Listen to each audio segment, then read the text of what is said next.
World building. Probably the thing I care about most in stories. I like characters, themes, general plot points, but my passion is definitely in world building. I love the real world, I truly do. But exploring the worlds that other people have crafted is a whole different kind of joy. There are no limits to what can be done. You want to make a world that explores space? Sure, why not? You want a fully aquatic world? That's fine too. World building doesn't have to make technical sense, it just has to be intriguing. But crafting your world is just one half of world building. The other half is about how you present that world to the explorer. That explorer can be a reader, a watcher, or God forbid, a gamer. Presentation is as important as the world itself. For example, if I wrote a story and in that story I created a magnificent world, it would seem just as cheap as the average isekai if I just explained the world through mindless exposition. There has to be a sense of adventure and clear passion put into a world for it to truly stick out. There are many mediums in which you can build a world through. You can do it through books, using rarely used words to paint a picture. Or you can do it through drawings and images, writing a world in a universal language. One of the best ways to cultivate a good world is through games. But gacha games are not games, but glorified visual novels for the most part, with some gameplay elements enhancing their lore. This video is about why I think that gacha games have some of the best world building in art. In my opinion, and because it's my opinion, it's the correct one. I'm going to mostly talk about world building choices in gacha games that I like, mostly Fate Go and Arknights, but I will also talk briefly about other games as well. This has been a long intro, so let's just start the video. The main reason why a gacha game has to have good world building is that they are live service games. Basically, they don't end at releasing. Unlike most games, gacha games aren't about successful releases, but rather continuous success. It's not about how many people play them from their release date, but rather how many people continue to play them throughout multiple years. They need sustain. That is point 1. It is the combination of points 1 and 2 that we get a crazy, wild, whatever you want to name it, formula for great world building. And that second point is about the gacha itself. That gacha can not only sustain the game itself, but also help expand the game as well. It is predatory and literal gambling, but as an epic F2P gamer myself, I don't care for any of that. To pay in a gacha game is admitting that you have lost and need money to get the product you want, which to me is not really a sigma male carnivore top of the food chain way of living. Anyway, back to the main point. Through gambling, gacha games can not only sustain themselves, but also add content. Content that are teased through those gacha products. A gacha game has 2 ways of sustaining itself through those products, which are mostly characters. You can either make those characters into things that people want to have dalliances with, or make those characters into entities in which you can expand the world with, or you can do both. Most gachas do both. So in short, gacha games are live service games that make money through player gambling, and the gambling prizes are, for the most part, characters. For people to actually roll for these characters, they need to be at least somewhat interesting, and more importantly, each of them has to be unique. For that, they all need their own backstories that not only differentiates them from other characters, but also ties them to other characters and the world itself. But the thing is, gacha games mostly aren't meant to end, so the roster of these games will continue to expand and expand for as long as it can. Because of that, whatever part of the world that can be explored will be explored. In other medias, there are a lot of world-building elements that are left off-screen or simply are not expanded upon. Gacha games have to expand on those world-building elements to make each character feel different, and those world-building elements have to be interesting for people to care enough to put money into the game. Of course, not every gacha game is exactly like this. Some don't care as much about world building, choosing to differentiate their characters in whatever other ways they can. Some gacha games don't even give you characters for roles, and others make money through other means. But that is the general gist of why gacha games are so successful at bringing a world into existence. It's like a cheat code. Things can also go wrong though. After some time, these games can become overly complicated. Some will like that, some won't. But either way, now I want to talk about some worlds in gacha games that I like. First, I will start with Fate Go, I guess. It's a bit weird to talk about Fate Go because Fate existed before it, but I think it's a nice place to start as one of the gacha games that is always making money, even after 9 whole years. Or 7 on global. First, we have to go over how the gacha system in FGO works. In it, the main characters of FGO, the Chaldeans, use a device by the name of Fate, yes, Fate, to summon ghost versions of people throughout myths and histories called servants.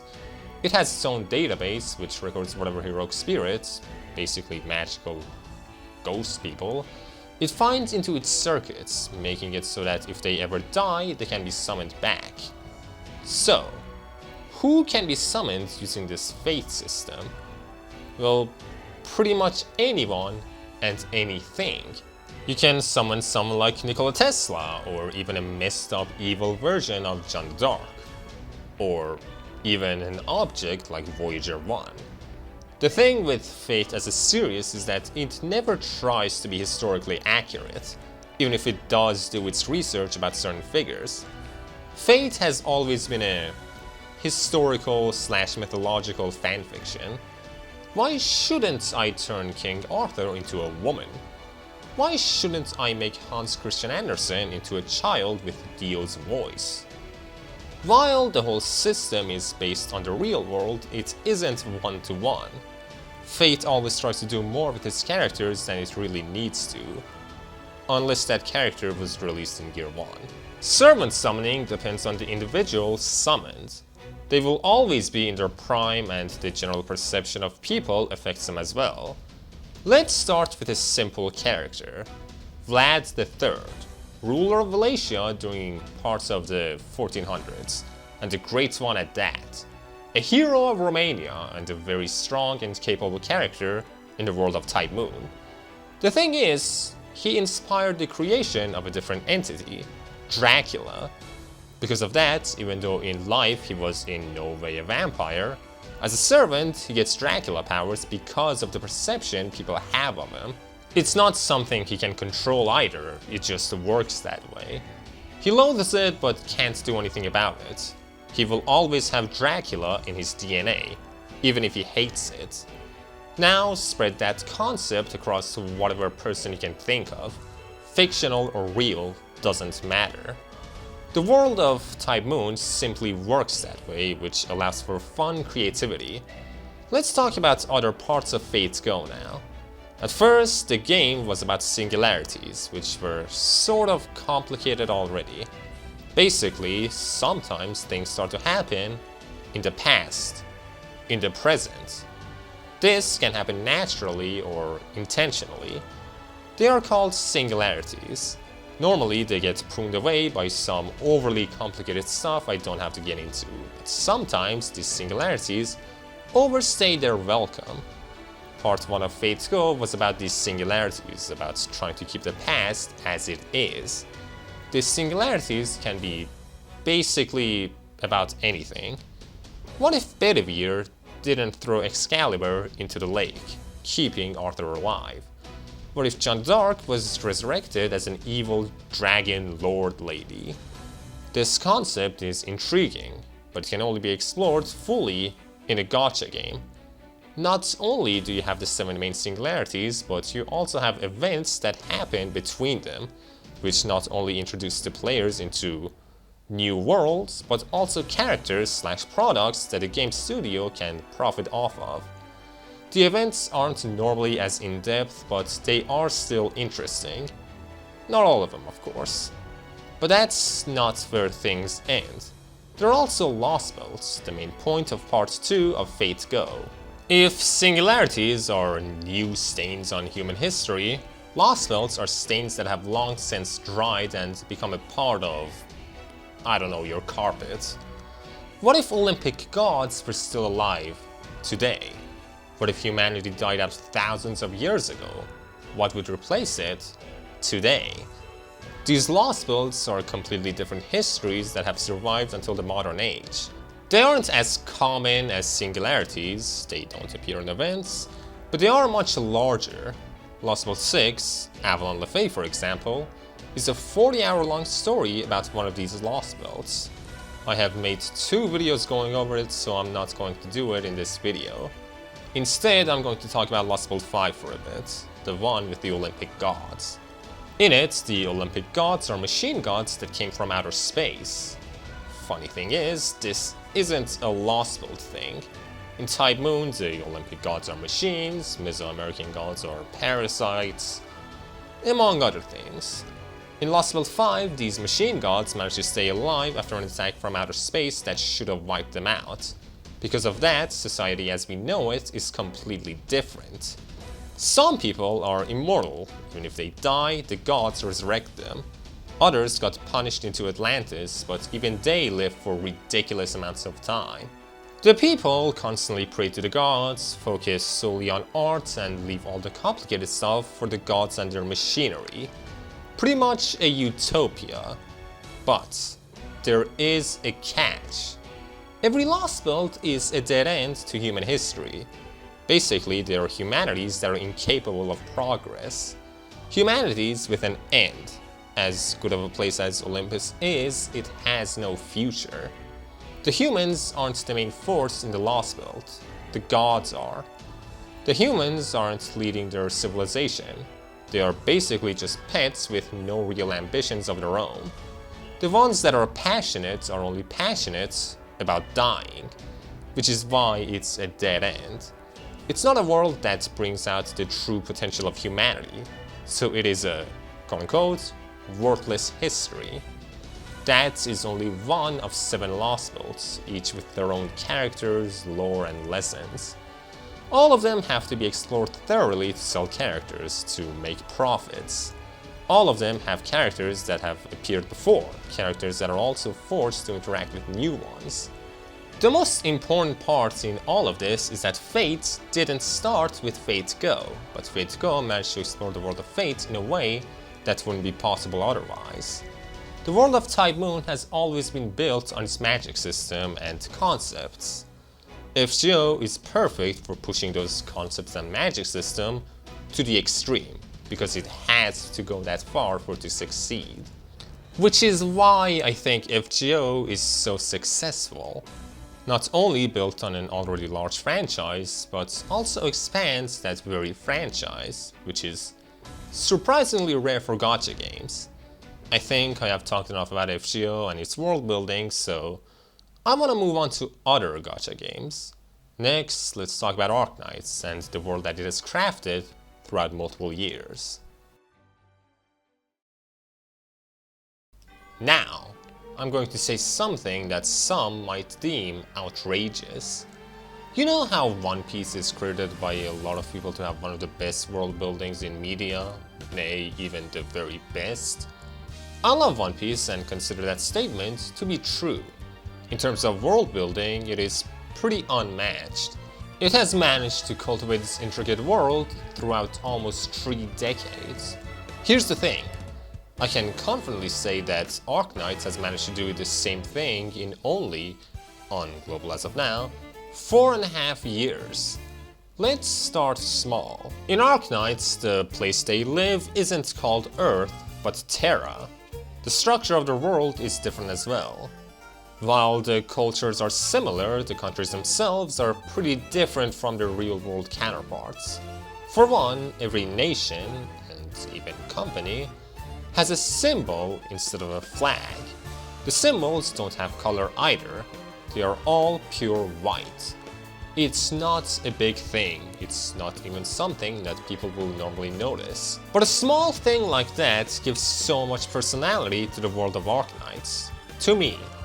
It makes it feel wildly different from our own world, even if it's very inspired by it. Now let's go bigger. Every nation has its own lore and history. In a normal story, each nation would get 1 or 2 arcs of their own, maybe a bit more if they're really important. In Arknights, each aspect of those nations has to be explored to its fullest. Every landmark on Terra needs its own story, because those landmarks are characters/products that can be gambled to the player. Even crazier is that events that normally should have nothing to do with each other are fully connected because every nation is treated like an actual nation. A story in Longmen can continue in Laterano and Siracusa, because these nations are all connected politically. They don't just exist in the same land, they exist in the same world. Something that happens in one nation can affect the other nations in various ways. There are also other anomalies like the Seaborn or the Collapsals, eldritch beings inhabiting different parts of Terra, all with their own mysteries. These all would normally exist in the background, but in a gacha game, these mysteries can be all explored. Certain characters like Silverash or Spectre would have no reason to get too much screen time, Silverash being more of a tactician and Spectre being part of a larger group. But these characters get explored anyway, because they can sell. They can generate money, and with good designs, writing, and kit, these characters will generate money. Of course, not everything is interesting, and not every character gets their time to shine. But because gachas are live service, those characters can always be explored later. Let's take Phantom. He's a 6-star character that, lore-wise, just sort of appears in Rhodes Island, the main ship of the protagonist, out of nowhere. He's very mysterious, very strong, and seemingly high. He first appeared in Dark Knight's memoir. Not really, he was just introduced there, not actually in the story. Months later, he got his operator record and also a chapter in Undying which gave us our first glimpse into him and the quote-unquote world he comes from. He is as edgy as he looks and has an affinity towards acting and other forms of entertainment. Beyond all that, he is a rather good fellow, even if his edginess hides that. Still, it's a short operator record and a short part in Undying Breeze, and mostly those 2 chapters just make him more mysterious. And then we get to IS-2. Phantom and Crimson Solitaire. Integrated Strategies is a roguelike game mode with a few iterations, IS-2 being one of them. It came out over a year after his operator record, and of course, it's mostly centered around him. It isn't a text-heavy game mode, story-wise, and most of the lore revealed in it comes from item descriptions and encounter notes. Basically, Phantom suddenly got an epiphany and decided to go back to his old workplace in Victoria. Rhodes Island sent a few people to bring him back from where he left, a castle by the name of Calais Blossom, or Blossom, I don't know. Turns out that very castle is home to the Crimson Troop, which are a cultish group obsessed with plays, driving them to insanity. Thing is, the place is full of illusions and might be an illusion of some kind itself, to the point that at first Rhodes Island couldn't find the castle, which is kind of the point of his Undying Breeze chapter. The troop itself is very real, but the castle itself easily influences the mind of whoever steps inside of it. The troop itself can also brainwash people rather easily, which is why Phantom is so edgy. There are other entities that also roam and explore the castle, but for the most part it's a very hostile place. The game mode has 4 endings, the first and 4th ending being the same ending from different viewpoints. In short, Phantom grew up with his troop and they were the ones who trained him. By accident, he killed a bunch of them and with his insanity, left the troop and started killing other troop members around Victoria, becoming a famous assassin. Eventually, he joined Rhodes Island. In IS-2, he gets barely rescued, and that's pretty much where things are at right now. Rhodes Island didn't take down the Crimson Troop or anything. characters still out there. We just haven't gotten any Crimson Troop related events / game modes ever since IS-2. No news of anything either. Still, at any point, this plotline could continue in whatever ways it wants. All of what I just said, while cool and all, is only one story / landmark that is in the world of Terra, all for pretty much just one character to roll for. Not all operators get this kind of treatment, most don't, but some very much so do, which incentivizes people to roll for them. There are many other events in Arknights that have nothing to do with any of what I just said. IS-2 is one of the more singled out events of Arknights. Even so, it still reveals a lot about not just the troop, but other parts of Terra. And I didn't even talk about how Phantom is meant to be based on Phantom of the Opera. I could talk about other world-building wonders of Arknights, like the disease discrimination of its world, its energy swords, the floating cities, and many other things, but I think you get the point. I mean, I didn't even bring up Eripathy. Anyways, Arknights, unlike Fate, doesn't come from a franchise. There was nothing pre-Arknights. Arknights built the world of Terra from the ground up, and in 4 to 5 years it has managed to get on par with a beloved series like One Piece in terms of world building. In my opinion, which again is correct. Still, I have talked about Arknights for long enough. For now, I think it would be nice to move on to other gacha games and briefly talk about them as well. It has been quite a long time since I've played Granblue Fantasy, probably years. It's the basic gacha. I'm mostly going off of memory for this part, but from what I remember, it is also great at world building. In Granblue Fantasy, the world is filled with floating islands, and our protagonists fly a flying ship through the skies in order to travel from place to place. Granblue Fantasy, or Cygames worlds in general, is honestly very underrated in the West. It is one of the older gacha games, so it came out before the whole gacha game craze started. It is one of those gacha games that would normally be popular today, but alas, it's reaching the end of its life cycle. Okay, so I just checked and there's no news of Granblue Fantasy ending anytime soon. Apparently it's gonna go on for way longer. They're planning to work on a lot of other things, work on a lot of the parts of the world that they haven't explored yet. But I swear to God, there was like some rumor that it was gonna end soon, and that was like a little while back. I don't know who said that, I don't even remember where I heard it, I just know I heard it somewhere. Someone must have just lied to me, I guess. I don't know what happened, just ignore that. You go through whatever islands you come across. There are the primal beasts that are kind of everywhere, and of course, characters. They all have their own lore and connect to other parts of their world. Like, just go look at the wiki, the amount of characters and summons in the game are pretty overwhelming. Honestly, a charming world if I do say so myself. Not at all like the world of Limbus Company. I will admit I haven't gone far into Limbus, but I have played both LobCorp and Ruina. You see, the world of Project Moon is a dystopia.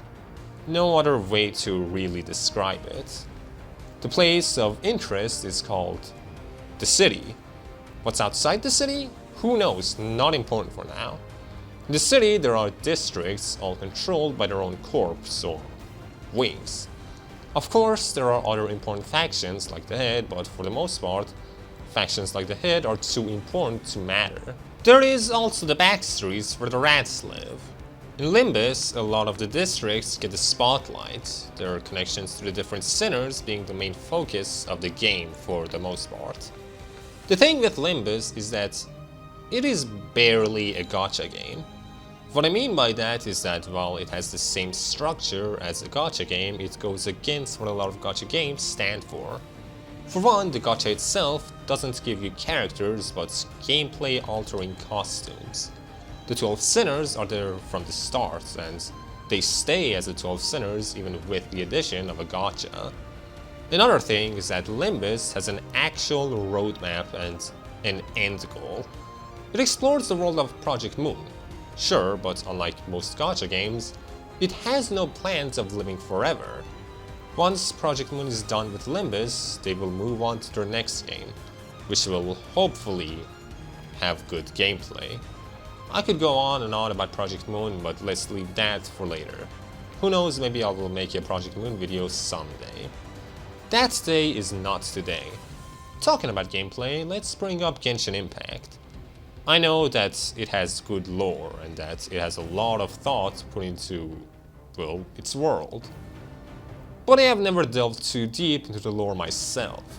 What I have done, however, is actually play the game. Unlike most gacha games, Genshin is open world, which means that exploring the world isn't done through menus, but through walking. And walking is something you do a lot in the game. Walking from nation to nation.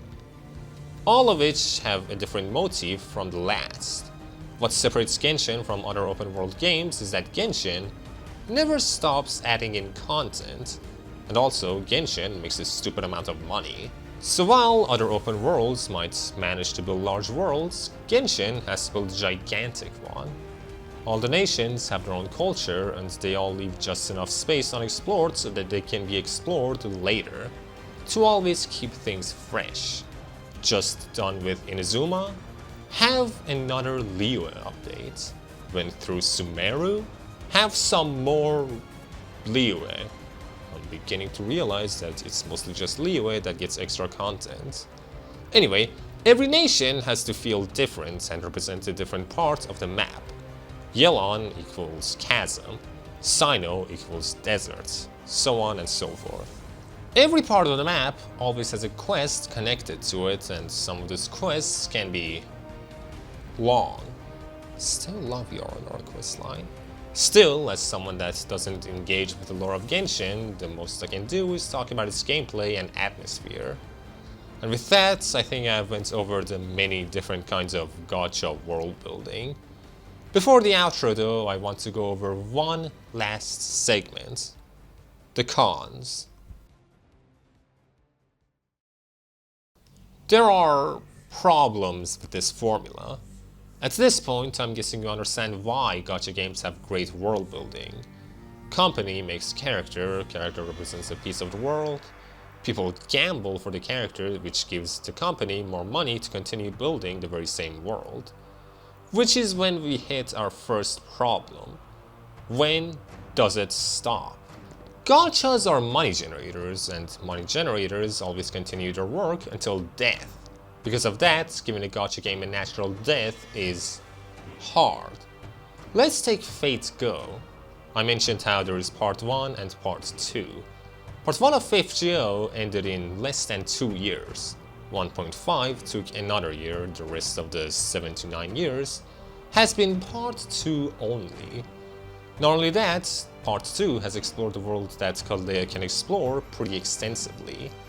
Nasu, the main guy of Type Moon, has no plans of continuing past part 2, though he is a known liar. Point is, after part 2 finishes, JP has part 2.5 before the finish of part 2, which is interesting, the game has to die, right? The game is old and was never meant to be successful. Even so, part 3 is pretty much confirmed to happen. Could it be good? Maybe. Could it even finish? Who knows? Part 2 took 5 years. How long would part 3 take? Could FGO even handle having another saga that big? Can people even hold interest for that long? Events constantly come out, followed by the main story. They can't stop because if they do, money stops generating. Once people get tired, will they just stop playing? Leave the game to die a miserable death? I don't know. Best we can do is simply wait and hope. Another problem is game balance. You see, people don't roll for gacha characters just because of their design or lore. People roll for gameplay reasons as well. So how do you make new units more desirable? Immense power creep. I'm going to bring up Arknights because unlike FGO, I actually enjoy Arknights gameplay. If you just look at the units that were released throughout Year 1, you will see that most of them are very outdated. Arknights is a strategy game, but some could argue that it used to be a strategy game. Before now, Arknights used to have rules. Medics heal, defenders defend, snipers hit aerial, etc, etc. And the characters that belonged to each of those classes did what they were meant to do in different ways. Hoshiguma defended, but also had a Thorns effect and could hit one tile in front of her. Angelina was a slow debuff focused supporter that had low SP costs on her skills, but could only attack during her skills. Now, a character like Jessica Alter deals a ton of damage even as a defender. A unit like Virtuosa not only slows but also does a ton of damage, provides many other buffs to your units, and is in general better than most slow-focused supporters without being a slow-focused supporter. If you look at the two units I just talked about, both do tons of damage even though their class has nothing to do with dealing damage. That's because pretty much every shiny new operator that matters has to do a ton of damage, to the point that most characters that come out are just DPS. There's no strategy to them, they just deal damage. Even worse is that because the game is so focused on big numbers, the units that come out will most likely be a part of one of the more DPS-centric classes. The ones that aren't also happen to be damage dealers. There are exceptions, but they mostly manage to break the game in various other ways. Now I want to rank all the classes in Arknights based on how many 6-star operators each have. Medics come in last, that's only 6 6-star characters since the launch of the game. Vanguards are next with 8 units. Defenders and supporters are tied at 10 6-star units in their classes, and the same goes for casters and specialists, tying at 13. Then comes snipers at 14. How many 6-star guard operators do you think there are in the game? 15? 17? 20? No. 22 of the 6 stars we have are guards. Almost 4 times the amount of medics, and way over the second place snipers. Point is, throughout a gacha game's life cycle, the characters in it suffer from being too similar to other previously rolled for characters. Not just gameplay-wise, but lore-wise as well. Most gacha games are single-player, so power creep shouldn't be too big of a problem, right? Well, if the units given to the player get stronger and stronger, the enemies the game throws at you also get stronger and stronger, which can make older units obsolete. Let's make it clear, despite how much I have praised all these gacha games are full of problems as well. It's just that when it comes to world building, they mostly get it right. I'm sure there are other problems I could come up with as well, but I want to keep this video short, so let's just go over to the outro instead. I wanted to keep this video short because my last few have been way too long. I love gacha games, I truly do. They do a lot of great things and it's easy to immerse yourself in them. Still, they have a lot of problems, gameplay being a big one. Very few gacha games have actual interesting gameplay. Still, this was an interesting video to make. I don't expect most people to agree with my takes, and honestly, this video was more of a ramble than an analysis. But I think I did a good job at expressing why I think gacha games have some of the best world buildings in fiction. The only way other pieces of media can really compare is through time. A normal game having multiple entries, books having spin-offs, and the like. One thing I didn't go over is the difference between a gacha system and loot boxes. A gacha gives you a character, a piece of the world. Loot boxes don't give you anything lore related, which is what I think separates the two. Like, subscribe, dislike, comment, just engage with the video. I want to know what everyone else thinks.